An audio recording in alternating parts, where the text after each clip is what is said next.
Sir, मुसलमानों का हित खुद मुसलमान को तय करना है कि कहां सुरक्षित है। ऐसी हैं विधानसभाएं जहां पर 40% और 40% से ज्यादा मुसलमान हैं। कितने विधायक जीत कर आते हैं? नहीं, हमको तो मुसलमान ने सर कुछ दिया नहीं। मैंने कहा 143 डोमिनेटेड है, 64 सीटें 40% से अधिक मुसलमान वोटर की है।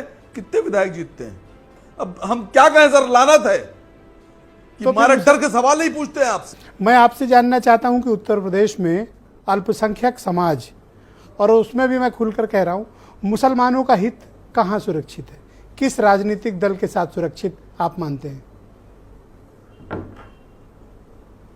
सर, मुसलमानों का हित खुद मुसलमान को तय करना है कि कहां सुरक्षित है।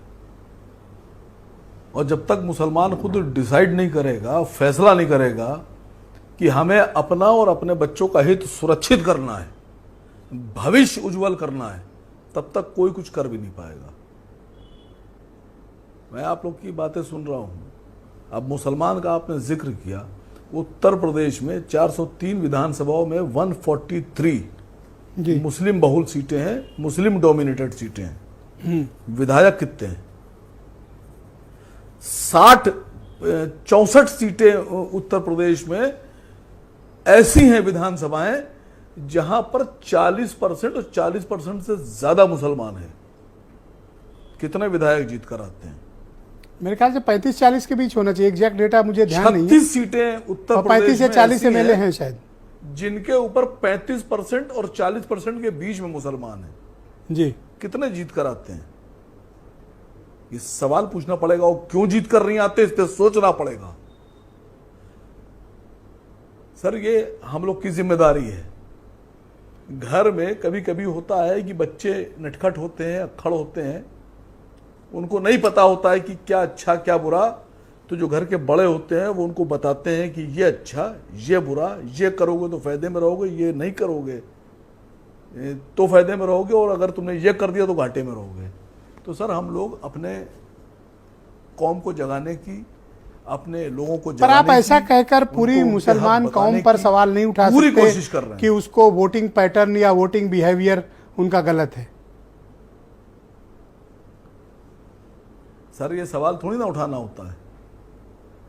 आप डॉक्टर के पास जाइए, डॉक्टर ने कहा साहब आपको बहुत तेज खांसी और जुकाम हो गया है, आप ठंडी चीजें मत खाइएगा। पर सर, आप डॉक्टर नहीं है ना, आप डॉक्टर के अच्छा क्लिनिक के बाहर वाले मेडिकल स्टोर हैं सर आप। अरे सर, हमको आप उससे भी नीचे मान लीजिए। हमारा मशवरा देखिए आप कि हम एडवाइस क्या कर रहे हैं। यहां सवाल ये नहीं होता है सर, एडवाइस डॉक्टर करेगा ना सर, मेडिकल स्टोर नहीं करेगा ना सर। नहीं, हमको तो मुसलमान ने सर कुछ दिया नहीं। और जो लोग दे सकते हैं, मुसलमान समझता है कि उनको मिल सकता है, वहां कुछ मिल नहीं रहा है। मैंने आपसे सवाल पूछा तो ब्रजेश भाई आप ही बता दीजिए। आप सामने से मेरी बात काट रहे हैं। मैंने कहा 143 डोमिनेटेड है, 64 सीटें 40% से अधिक मुसलमान वोटर की है। कितने विधायक जीतते हैं? ये वोटिंग परसेंटेज तो पूरा आप ले रहे हैं। सर, मैं एक प्रश्न आपके समक्ष प्रस्तुत करता हूं, आप उसका जवाब दें। कम होती जा रही है। मुसलमानों की चिंता करने के लिए भारतीय जनता पार्टी है। अभी आपने समीर सिंह जी को सुना, अल्पसंख्यक हितों के लिए वो काफी व्यग्र हैं, काफी उत्सुक हैं और अल्पसंख्यकों को हितों को संरक्षित करने की बात कर रहे हैं।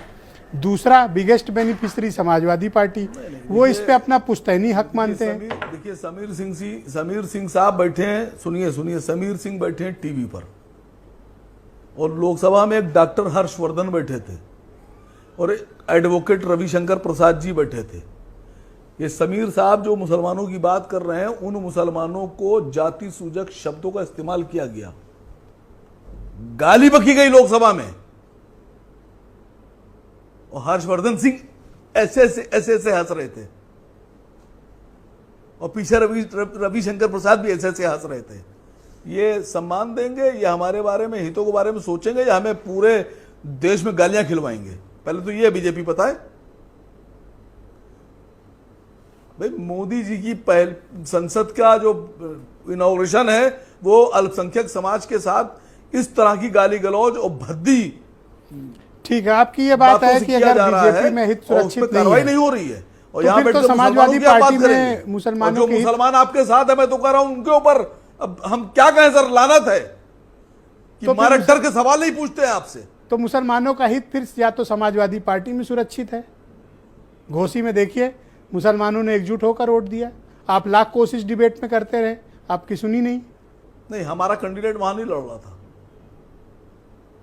और हम दिल से चाहते थे बीजेपी हारे, दारा सिंह चौहान हारे।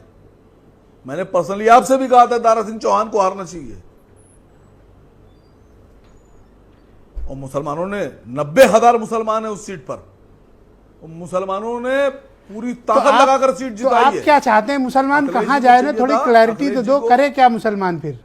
सर देखिए, मुसलमान हिंदुस्तान में एक ऐसा समाज, ऐसा मजहब, ऐसे लोग हैं जिनकी ये गारंटी है कि वो बीजेपी को हराते हैं। जिस दिन मुसलमान ने अपने आप को जिताना शुरू कर दिया, खुद को जिताना शुरू कर दिया, उस दिन समाज की दिशा बदल जाएगी, राजनीति की दशा बदल जाएगी।